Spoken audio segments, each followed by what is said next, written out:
Linda had always been a thorn in the side of her neighborhood. Her disdain for Marcus and his family ran deeper than just petty complaints about noise or lawn maintenance. To her, their presence was an invasion, a personal affront to everything she believed in. She despised the fact that a black family had moved into her predominantly white community. For months, she had done everything in her power to drive them out, citing imaginary violations and accusing them of everything from improper garbage disposal to having grass that was half an inch too tall. Each complaint was more absurd than the last, and each time, the HOA board dismissed her claims. Even the police, after being called multiple times, stopped taking her seriously. But this barbecue, this was the last straw. Linda had already made a scene at previous neighborhood events, lecturing people about the horrors of animal consumption and how their diets made them barbarians. No one took her seriously, rolling their eyes as she ranted about the evils of barbecue grills. But this time, it was Marcus's family hosting the event. That meant it wasn't just about food, it was personal. She watched from behind her curtains, seething as laughter and music filled the air. Smoke curled up from the grill, carrying the scent of perfectly charred ribs and brisket. She could hear children playing, adults chatting, and the unmistakable sound of sizzling meat. It made her sick. Then she spotted something that made her blood boil. Marcus's son, a little boy, was sitting at a table, happily munching on a plate of ribs, sauce smeared on his small hands. Linda's face twisted in rage. "That's it," she muttered, gripping the edge of her counter. Without another thought, she stormed outside, slipping through the side gate into their backyard. No one noticed her at first, too caught up in their conversations and laughter. But she wasn't going to be ignored, not this time. Chapter 2, The Breaking Point. The moment Linda laid eyes on the little boy with barbecue sauce dripping from his fingers, something inside her snapped. It wasn't just the meat, it was him, sitting there so comfortably in her neighborhood, eating food that she despised. It was a violation, an affront to everything she believed in. And without thinking, she acted. Her hand shot out, slapping the child across the face with a sharp crack. The backyard fell silent. Every conversation, every laugh, every clatter of plates, gone. The little boy's head snapped to the side, his wide eyes filling with tears before he let out a heartbreaking wail. A dark red handprint bloomed on his cheek, a stark contrast against his soft brown skin. For a split second, Linda felt victorious. She had made her point. She had shown them. Then she looked up. Marcus stood frozen, his beer bottle halfway to his lips. His expression shifted from shock to something much darker.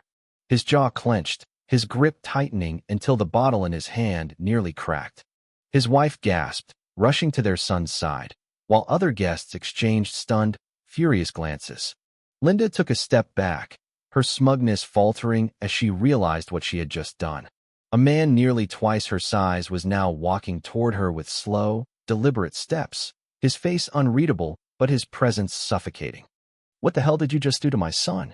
Marcus's voice was low, controlled, but deadly. Linda swallowed hard. She had made a terrible, terrible mistake. Chapter 3, The Reckoning. The moment Linda's palm struck his son's face, Marcus saw red. There was no hesitation, no second-guessing. His body moved on pure instinct. With the force of a train, he charged. Linda barely had time to let out a shocked yelp before Marcus slammed into her, knocking the air from her lungs as they both crashed onto the grass. She flailed wildly beneath him, shrieking in outrage. "Get off me, you filthy," she began. But before she could finish, Marcus flipped her onto her stomach and pinned her down with practiced ease. Years of training had taught him exactly how to subdue someone without causing unnecessary harm. But right now, he had no interest in being gentle. "You put your hands on my son." His voice was eerily calm, his breath steady. Linda thrashed harder, screeching like a banshee. "You can't do this to me. I run this neighborhood. You people don't belong here." The second those words left her mouth, a fresh wave of disgust rolled through the crowd. Marcus's wife, still comforting their sobbing child, lifted her head with pure venom in her eyes. "Oh, you just proved exactly who you are," she spat. The rest of the family was closing in now, forming a tight circle around the scene. Some had their phones out, recording every second. Others simply stared down at Linda in pure contempt. A cousin standing with his arms crossed snorted. "This lady's out of her damn mind. She really called us monkeys a second ago." Someone else muttered, shaking their head. Unbelievable.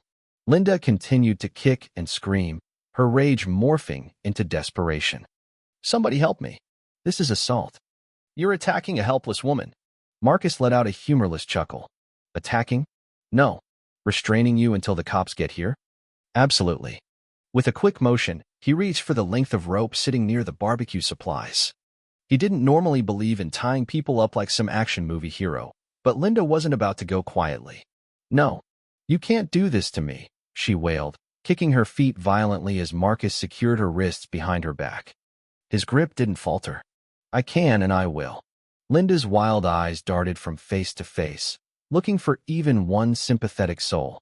But all she found were cold, judging stares. Even some of the younger kids, their innocent fun ruined by her hateful actions, looked at her like she was an alien. Then, in the distance, sirens pierced the air. Linda froze. For the first time, true fear flickered across her face. Flashing red and blue lights painted the neighborhood in sharp streaks as a squad car pulled up to the curb. The sirens faded into the night, leaving only tense silence as two uniformed officers stepped out. Linda let out a breath of relief. Finally. Officers, help me, she shrieked, writhing against the ropes. I'm being attacked. These people are violent. They tied me up like a criminal.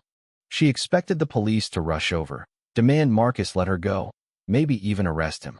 But they didn't even glance her way. Instead, the lead officer broke into a grin and casually strolled toward Marcus.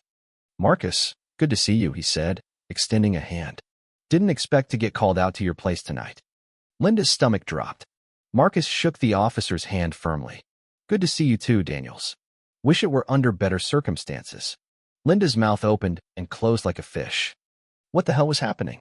She turned her head frantically between Marcus and the officers, her breath coming in panicked gasps.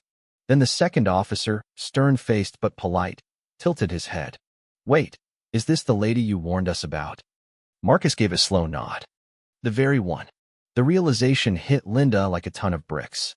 They knew Marcus. They respected him. He wasn't just some random neighbor, he had connections. She stammered, her face going pale. One of the officers crouched beside her, their voice completely uninterested. You know, ma'am, falsely accusing people is a crime. But assaulting a child? That's a whole new level of messed up. Linda's mouth flapped uselessly. I didn't mean to. It was an illness. I have. Save it. The officer snapped, pulling out a pair of real handcuffs. The neighborhood watched in stunned silence as Marcus stepped back, arms crossed, while Linda's precious police placed her under arrest. Her head swiveled to Marcus, eyes wide with sheer disbelief. Why? You can't let them do this. You're a good man, aren't you? Why? You believe in justice. Marcus tilted his head. Oh, I do, he said smoothly. Which is exactly why I'll see you in court. Linda barely had time to scream before the cuffs clicked shut. Chapter 4, The Fallout. Linda knew she was in trouble. The cold metal of the handcuffs burned against her wrists, and the weight of every pair of eyes on her made her skin crawl. She had to think fast. In an instant, she dropped her furious, entitled act and switched to full-blown victim mode. Tears welled up in her eyes as she forced her voice to tremble. I have an illness. I can't control my emotions sometimes. I lash out, and I just snap. I didn't mean to hit him. I was overwhelmed. I need help, not jail.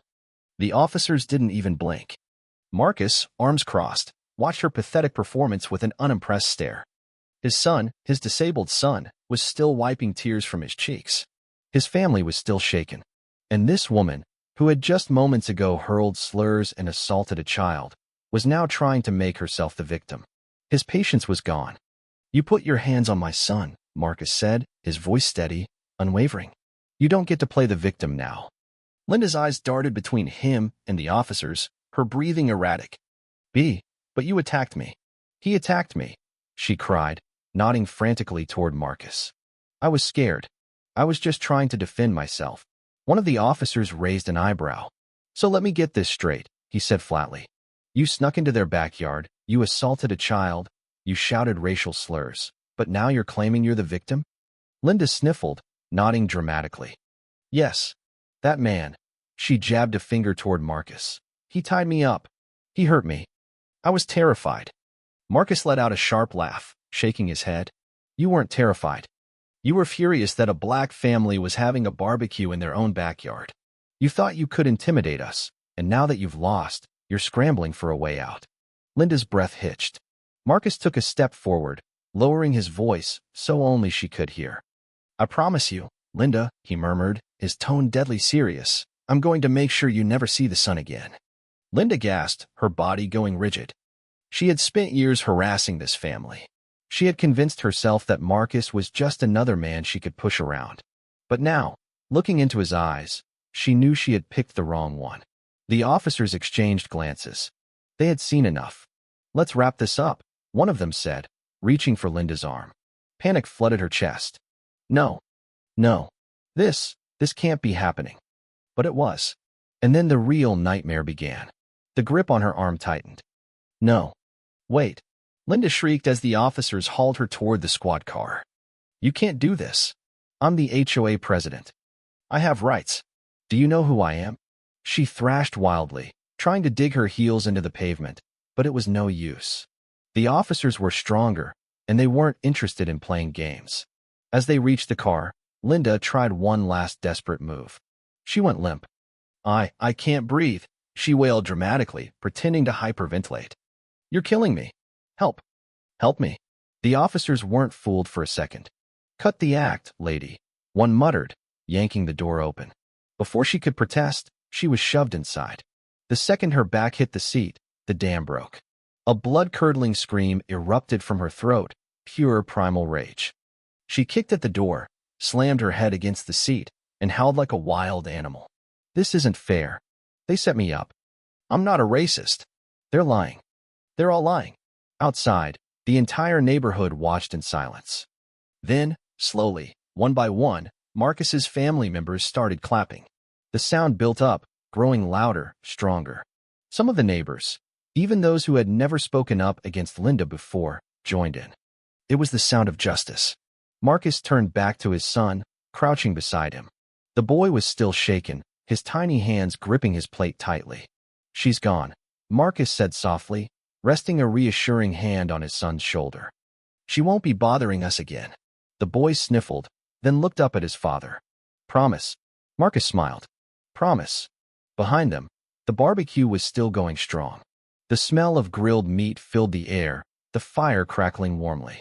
Marcus stood, looking around at his family, his people. They weren't just surviving, they were thriving.